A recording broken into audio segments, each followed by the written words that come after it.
కీర్తనల గ్రంథము 64వ అధ్యాయము ధ్యానిద్దాం. దేవా, నేను మొరపెట్టగా నా మనవి ఆలకింపుము. శత్రుభయము నుండి నా ప్రాణమును కాపాడుము. కీడు చేయువారి కుట్ర నుండి, దుష్క్రియలు చేయువారి అల్లరి నుండి నన్ను దాచుము. ఒకడు కత్తికి పదును పెట్టినట్లు వారు తమ నాలుకలకు పదును పెట్టెదరు. యథార్థవంతులను కొట్టవల్లని చాటైన స్థలములలో చేదు మాటలను బాణములుగా సంధించెదరు. వారు భయమేమియూ లేక అకస్మాత్తుగా వారిని కొట్టెదరు. వారు దురాలోచన దృఢపరుచుకొందురు. చాటుగా ఉరులు నొడ్డుటకు యోచించుకొనుచు మనల్ని ఎవరు చూచెదరని చెప్పుకొందురు. వారు దుష్క్రియలను తెలుసుకొనుటకు ప్రయత్నింతురు.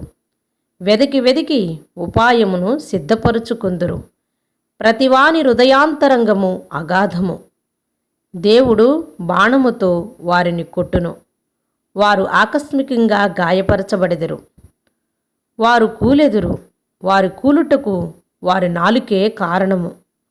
వారిని చూచు వారందరూ తల ఊచుదురు. మనుషులందరూ ఉభయము కలిగి దేవుని కార్యములు తెలియచేయుదురు. ఆయన కార్యములు చక్కగా యోచించుకొందురు.